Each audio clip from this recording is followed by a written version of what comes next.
Hi Candice, how are you? Good, thank you. How are you? I'm very well, thank you. Thank you for coming on to COLLAF Conversations. It's a great pleasure. It's obviously a very funny dynamic interviewing my former boss, but you're also the person that really did bring me into the art world. So I thought it would be a really interesting conversation to have with you. Firstly, a lot about LUX. Whenever I speak to people and they ask me, about what I was doing before COLLAF, and I speak about LUX, they're completely intrigued by it. They love how niche it is, the concept behind it. So I guess the first thing I wanted to ask was, how did you come up with this idea of kind of peer-to-peer journalism? Because the beauty of LUX is actually that the subject matters that we write about are really written by experts in the field rather than journalists. So, major collectors are writing about art, CEOs and owners of big wine estates are writing about wine, car owners writing about cars. How did you come up with that idea? Well, first of all, thank you so much, Candice, for inviting me on this. It's a privilege to be here. It was a privilege to have you working for us, and though it's very sad you're not here anymore, I'm delighted that you're doing this. So with LUX, first of all, you mentioned journalism. Journalism is very important to me. I'm a trained journalist. I was a foreign correspondent. I worked for newspapers, magazines, the BBC as a journalist, as a news journalist, a features journalist, and there is a great importance in people who have the ability and the training to understand narrative, to tell those stories. So there's a place, very much a place for journalism in the media, and we try and promote it through, as you know, the Oxford Review of Books, which is a long-form journalistic publication that I also own. But with LUX, it was clear that the world was changing, that for years, if you were an art collector or in the art world, you get your information from traditional media sources. But now, increasingly, the conversation is led by collectors, patrons of the arts, having conversations with each other. Who's an interesting artist? Oh, did you see what sold there? Oh, I'm going to see the studio of this artist. And they talk to each other about it. And I thought it would be only natural to channel that kind of authority and peer optimism about particular artists in the art world and bring that into the publication and do the same with the different worlds you mentioned. So wine, classic cars, or business. A business leader interviewing a business leader is much more interesting in many ways than a journalist does. Definitely. Do you ever worry about there being sort of a lack of criticism? It's a great question. I totally worry that there's a lack of criticism, and I don't worry at all, because with the media, it depends what media you are. So if you are the FT, people reading the FT are expecting journalism, challenging journalism, not just in art, but if they're interviewing a political leader or someone in finance or business, they don't expect that to be a piece of PR. But glossy magazines and the world in which LUX operates, which is the ecosystem around them, everything you do with the people that endorse and read your publication, in the world of art and others, is not that kind of journalism. So if you want to have a very hypercritical story about, for example, a fashion house, you're not going to find it in Vogue ever, because the magazine media industry is supported by the world in which it operates. But there is also a step away from PR, and I as you know very well, I'm not a fan of publicity for the sake of it, and also brainless publicity. And there's a lot in the art world which is brainless. So you will go to exhibitions, private shows, and you'll have art speak written about the art. And it's been written by somebody with a bit of basic training, maybe from art school. It makes no sense at all. It's always a dialogue and a conversation between different parameters of paradigms and you could just make it up. Art collectors, smart ones and patrons, don't need to do that. They cut through the BS and if a collector is interviewing an artist, as we have here with Maurizio Catalan, with Marina Abramovic, with Cause and others, they're going to ask fun questions, not necessarily challenging questions like, is your work worth this much money? If they collect the work, they're not going to ask that, but interesting questions. And so it's interesting to the other readers. For sure. And it's also questions that they know what your readers, because they're in the same ecosystem and same group, they know what your readers want to be asking those artists. So in a way, it's a better form for this specific case. It's a much better form of journalism because you're really giving the readers what they want. Yes, and I think artists and a lot of art media is around galleries, collectors, rightly so. The whole art community, really important. Museums, museum directors. We have much more of a focus on artists because without artists, none of the rest of it would exist. And I've always had a fascination with artists because they might be worth 100 million, their works, or £100. Yeah. They're often the same kind of person. They can't help being creative. They can't help creating or painting or sculpting. They're often, I won't say necessarily damaged, but they are people who are outside the mainstream. And if you can ask questions of them that are outside the mainstream, it's much more interesting. I enjoy interviewing artists myself because they hate it, in my experience, when you put them on a pedestal and say, wow, I'm meeting X and your work is worth so much. You're shown at Gagosian and you're a god. They're happy to sort of sit in their kitchen and drink a beer as much as they are being on a collector's yacht. So getting into the mindset is fun. Lux is, for obviously our viewers who don't know, is a luxury lifestyle magazine with a huge focus on art. Each cover, as we mentioned, is taken over by a different famous artist. They recreate our logos. We always try and bring art into, I say we, but we always try and bring art into a kind of as an intersection of other luxury fields. So whether it's wine and art, cars and art, whatever it might be. Why do you think it's so important for art collectors to be viewed as kind of another demographic when approaching other industries?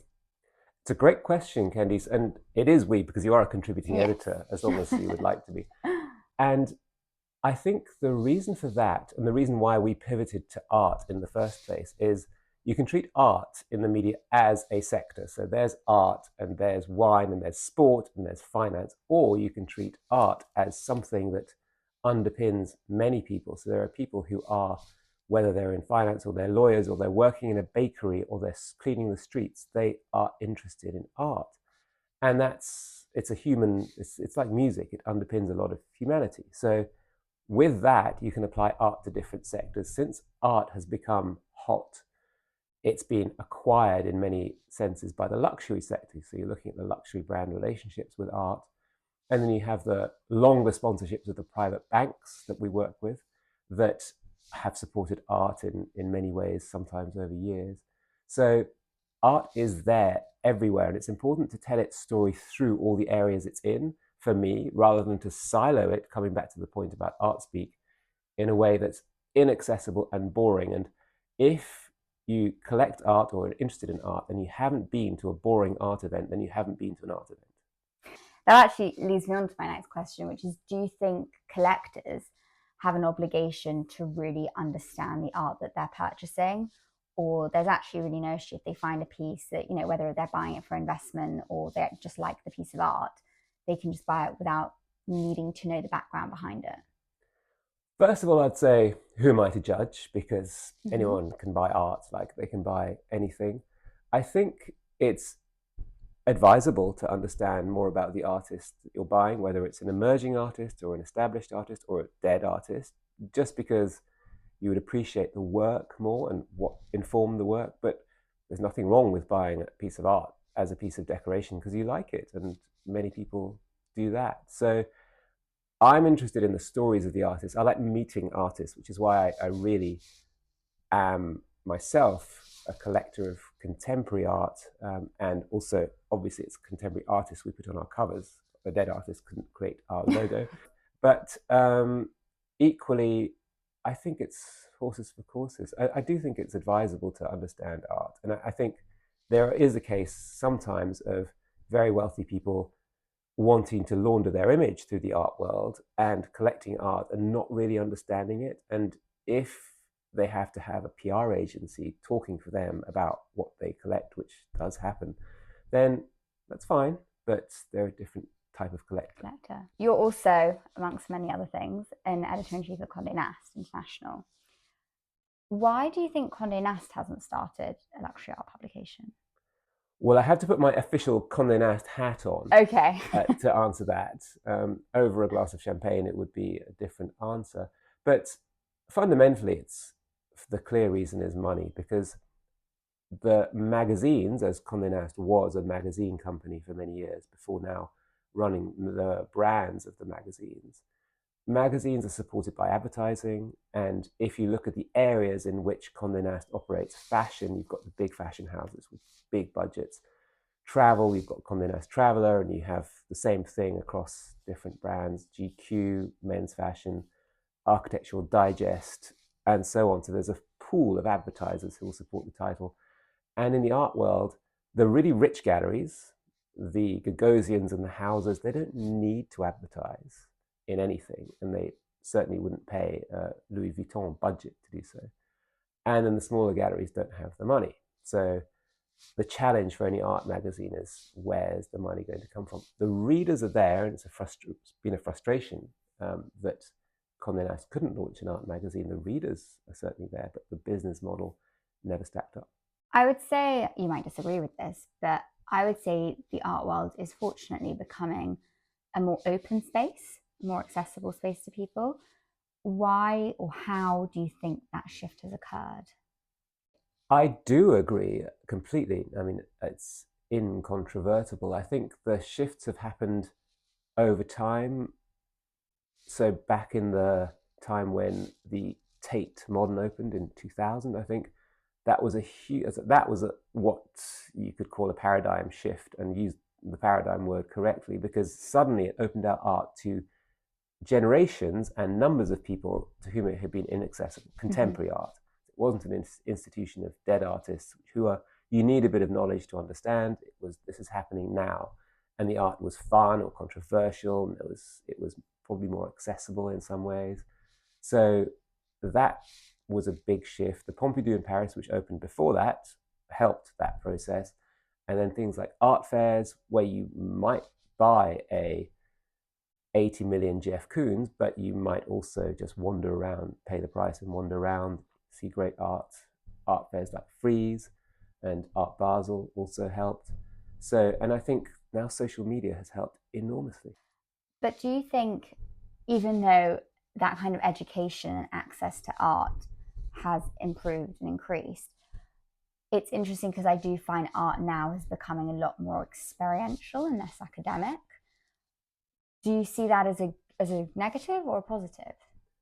Well, first of all, I'm not formally trained in art at all, either in art history or in art. So it is a good point that the academic side, which is incredibly important for verification, for credibility, is being slightly sidelined in cases because people can just come in.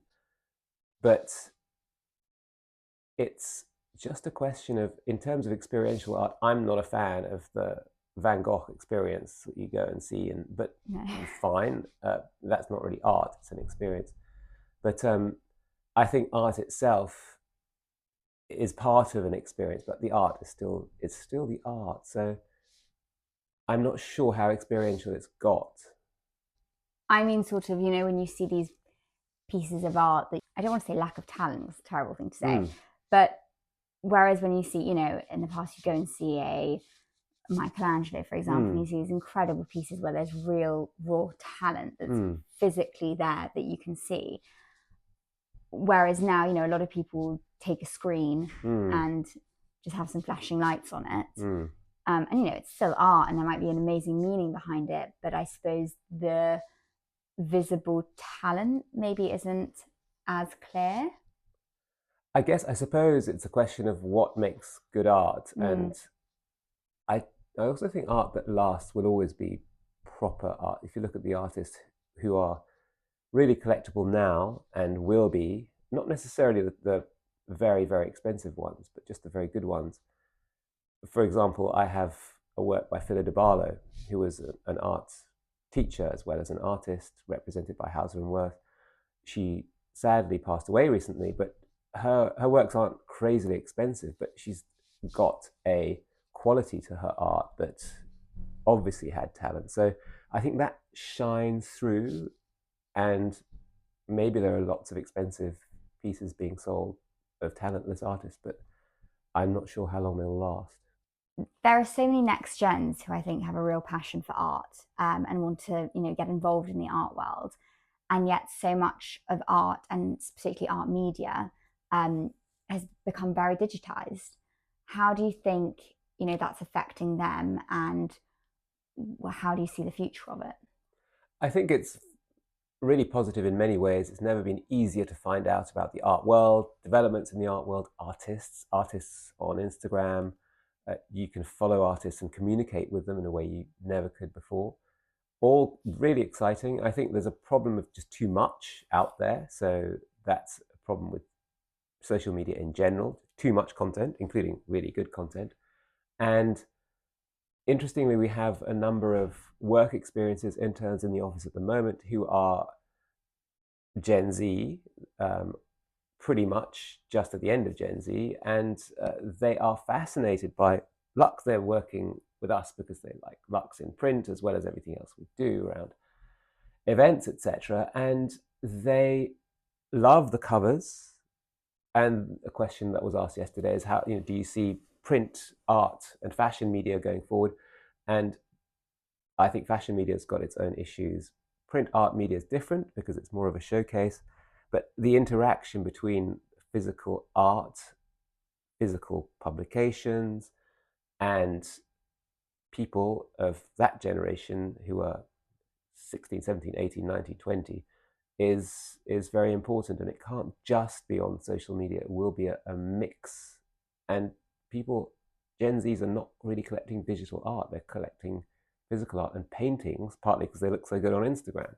So it's an interesting time for both art and also the media that supports art. Information is always going to be best online. We're not full of it. You won't read Lux and understand about the art market. It's about a piece of art in itself, and that I think needs an element a bit bigger than a phone screen. I mean, art will always end up being a physical. I don't think physical art is ever going to disappear, realistically. I mean, we saw even with the NFT trend that just died pretty quickly, actually. So I think there'll always be a space for it. Totally, and I think you could be a tech bro who's made your millions in blockchain or Bitcoin, and you still want to buy Picasso. Exactly. So I think that's not going away. Do you think there's any misconceptions of the luxury art world that you like to dispel? Maybe turning that question upside down a bit. I think that a lot of the conceptions about the art world are true. So the BS is very, very real. Yes. And unlike the fashion world, obviously at Condé Nast, we deal with the fashion world. And unlike the fashion world, where there are a finite number of fashion houses and designers, and anyone working on Vogue is going to know all of them and the emerging ones. There aren't that many. In the art world, you can. I remember when I started working in art media, I was running another magazine at Condé Nast with an art element. And I sat at a dinner at Art Basel Hong Kong, I think it was the Sotheby's dinner 15 years ago. And my neighbor said, "Oh, did you see anything interesting today in the fair?" And I said, yes, this work by, and genuinely got the name of the Chinese artist wrong. It's a very good artist called Xu Bing, but I completely made up the name inadvertently. And we had this long conversation about this made up artist, and she was saying how wonderful the work was. And that goes on everywhere. You will not find a collector in the world who knows all the artists. You can have a conversation about a real legitimate artist, and people say to me, "Oh, you must know X." I don't know. And there's always artists that people don't know, which makes the possibility of BS obviously increase, because people can big up artists, which comes back to the endorsement of other patrons. Well, if you collect art and the 15 people you know who collect art have never heard of the artist, what's going on there? What do they think? But no, it's true what you say. I once spoke with a very big contemporary art collector, and we started speaking about like post-war art, and I could see she really didn't want to continue the conversation. And I mentioned a couple of artists who are very big names, and she had no idea who I was talking about. And she's a major contemporary art collector, and I was like, wow, you'd think that you would know kind of the basics of other periods, but really, her forte is contemporary art, which is fair enough, but doesn't really know outside of that. And that's sort of when you start to question, how much of this is, as you say, BS, and how much is real. And why haven't you? I mean, because it's not ancient Aramaic art. Exactly, it's recent, in the same canon. Exactly, and it's not that niche. And it's not that niche. Exactly. I think it is true that, I mean, the misconception that the art world is very hard to get into is partly a misconception, because if you bother, it's not that hard. So go to an art fair near you. There are so many art fairs. Go to galleries, look on social media, look on Instagram, spend a bit of time researching. And if you're 25 and you have a budget of 1,000, or if you're 35 and you have a budget of 1 million, you'll get information there. You'll meet the right people. It needs effort. And so, yes, I agree. I think when people say it's really hard to get into, yes, it's not like fashion. You can't just walk into a Vuitton store and buy a bag and walk out again. Well, that's getting harder anyway. But if you educate yourself a bit, it's not quite that exclusive. And also, the exclusivity, by the way, is very manufactured. I've been with a collector. We walked into one of the Gagosian galleries, obviously, along with Hauser, probably the top gallery group in the world. And famously, they won't sell you something unless they know you, etc. They represent the greatest artists. And I was with a collector very well known to Gagosian, who collects major works from Gagosian, and they got even more patronized than I did by the person working at that Gagosian who didn't know them. So it happens to everybody. So don't let it worry you. And the misconception also that you can't get into the art world because you physically can't enter those galleries. These are, if you happen to be living in London, Paris, New York, LA, any of the Milan, any of the cities with galleries, you've got the greatest art in the world for sale right there. You can walk in. One of the reasons why I wanted to start COLLAF was because the idea of the fair is that it's educational and non-commercial, which I think is a way of really breaking that intimidation factor. Because if people are coming in and there isn't a motive to sell, I think, and it's really educational, people are getting to learn about the art that different collectors are buying, it makes it more open. There's no reason to fear walking in. Totally. And I love the idea of you're giving life and light to these collections that might be hidden away, because many people have to put art in storage because they don't have enough space. And here it is. You can see, anyone can come and see it. I think that's great. And it's, unless you're loaning to museums, which is a whole different ballgame, it's a shame for the artwork. Do you think art should engage with politics? Yes, that's interesting. I suppose art has always been entwined in some way with politics, whether it's the Medicis who are supporting artists, or absolutely ancient courts in different parts of the world. I think there's obviously been a lot more obvious activism in art since the Second World War. And art is political. If you look at the Venice agendas, and the agendas of the major non-selling biennales, they have tended to reflect what's going on culturally in terms of whether it's sustainability or whether it's inclusivity and so on. But I mean, art has to have a quality first and foremost in and of itself.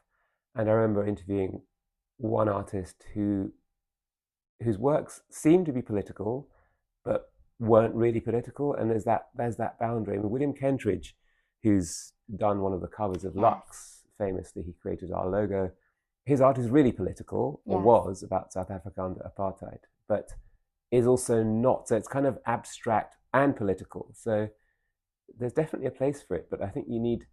William Kentridge was the son of the barrister of Nelson Mandela in the Rivonia trial. And I worked in South Africa as a foreign correspondent and met them, and astonishing people with real credibility. But I think if you just put some message about something, like it's graffiti on a wall about supporting this cause or hating that country, that's not really art, that's just a slogan. My next question is a little bit more sensitive for some of our collectors. Obviously, many collectors run philanthropic foundations, which are fantastic, particularly for artists, artist residencies, preserving collections. When there is a lot of there's an enormous amount of sort of urgent global challenges taking place, do you think the amount of money being still put into these philanthropic art organizations is justified? It's very interesting. I think, first of all, it depends where you are practicing your philanthropy. In America, there are big tax breaks for being a philanthropist of any type. And the money you save through your tax breaks, as is well known, doesn't necessarily filter down to your cause. It's just a very nice tax break. So there are a lot of, there are many very worthy philanthropists in the States, but there are many others who are just using it as a clever tool to shelter their money. Then where you have those who support the arts in the rest of the world, and there are people dying in this place or that place, it's a really good question. But it's a question that could apply to anybody about their own spending and giving, whether they're giving £50 a year or hundreds of millions. And I think a balance is important, but people tend to support what they understand. And so maybe the cuddly animals get more money than the weird creatures who are equally important. And maybe art gets more support than it should compared to people you might not understand in a corner of the world you don't care about. And that is an issue for philanthropy in general, I think. When it comes to sustainability, obviously it's sort of becoming a non-negotiable in so many industries. Do you think the art world will be able to keep up? Well, sustainability is slightly on the back foot because of recent developments in America, where it's been de-emphasized, shall we say. But the world is getting hotter and things are changing, and you can't denying it doesn't mean it's not happening. I think anyone who has wealth has a much bigger carbon footprint than anyone who doesn't. If you have 5 houses and 3 yachts and you're flying between them, you are contributing more to global warming than someone who's by a factor of many, than someone who's middle class, let alone someone who's living in a shanty town. But everything we do that's enjoyable is unsustainable. If you travel on holiday, that's unsustainable. If you have a life where you're buying fashion items, that's probably unsustainable. The most sustainable fashion is to have no fashion. The only sustainable art fair is one that doesn't exist, because the carbon footprint of transporting art around the world, and then people, and then all the dinners and everything else. It's not just art, same with many sectors. So I think sustainable is a word that's almost meaningless. Should we care? Should we try and do something about it? Should we invest in impact companies? Should we work out what works in terms of carbon credits? Because many of those are BS as well, probably. But I think you can't be an active participant in art fairs and call yourself sustainable. If you just put your hands up and say, this is not good, it's contributing to global warming, that's fine, that's honest. And every time I buy a fashion item, I know I'm doing that. But it doesn't stop me necessarily. No, you can't stop life at the end of the day. So it's about how you mitigate, and mitigating. The art world hasn't really worked out there's the Galleries Climate Coalition. I don't think anything is being done with real purpose and effectiveness. There's Platform Earth, which I'm an advisor to, a charity, which has a positive effect, but these are small compared to the carbon footprint, not just of art and its collectors, but everything that people do in that world. So even creating art can be unsustainable. Totally. Totally. So it's a challenge, but how do you mitigate? It needs a bigger picture answer than just feeling guilty or not about being at an art fair. So Lux has obviously had an amazing opportunity of having incredible artists, some of the biggest in the world, current contemporary artists, creating art logos. Do you have any funny stories about them, or what's been any difficulties or challenges that you've had with that? Well, first of all, a huge thank you and shout out to those who've enabled us to have artists creating our logos. No one else does it.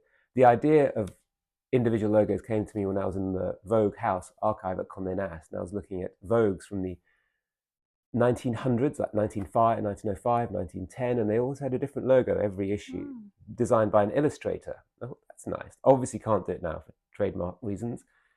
You need to have a consistent logo. But I thought, well, let's do it for Lux, while we also have an actual logo, and let's get artists to do it. And Mariam Eisler, who has appeared on these, our chief contributing editor, was utterly instrumental, not just in getting the first artists, but interviewing them, getting the logos, etc., all the way through to George Condé, who was earlier this year. So, and Umberto Beretta in Italy, got Maurizio Catalan to do the logo and edited the section here. And so on. Mariam Eisler also did the interview with Marina Abramovich, and Marina painted the logo here. So going on to the artists who've done the logos, what I found quite interesting was you would think that these celebrated artists, big names, would not be interested in doing a logo of a magazine, even if it's a great magazine like Lux. But they're creatives. If the right person asked them, for them it's like, that's interesting. And they see it as an intriguing challenge. Yes. And they will deal with it in a different way. So William Kentridge created his logo on one of his pieces of Cape Observatory paper that he does a lot of his works on, sent it to us with instructions for the pins to pin it into. I remember I dealt with it.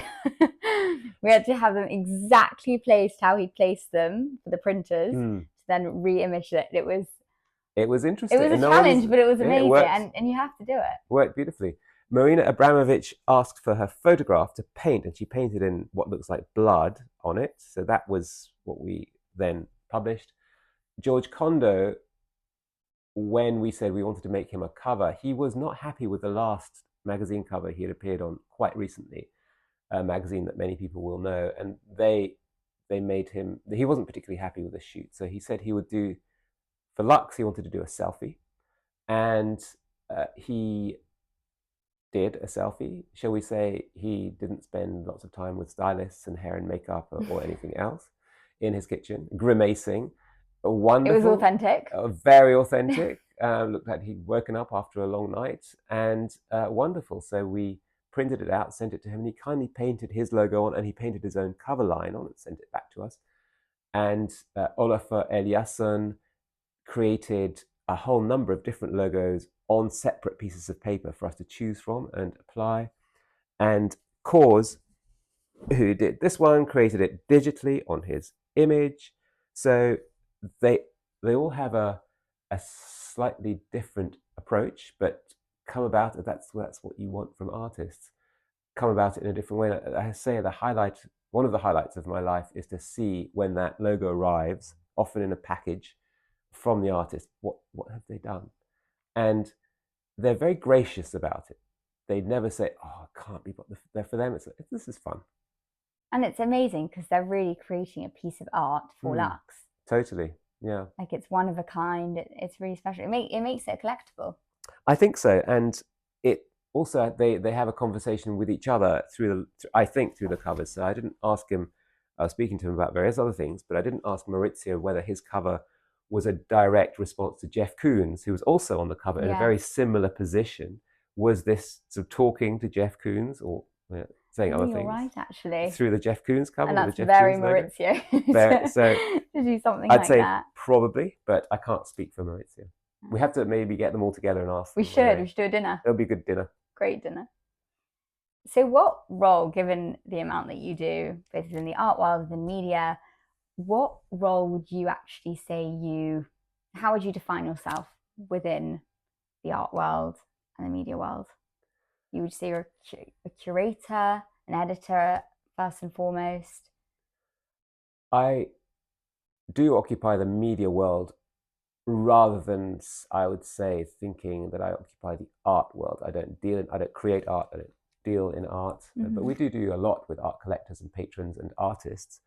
And I think I've always been in media, and the idea of media is to bring messaging, to bring something from a media, something that brings information from one entity to another, which is the magazine. It's the events we do with the kind people who support Lux, who I need to mention, the brands, the banks, and the events we do with the patrons and collectors who support us as well.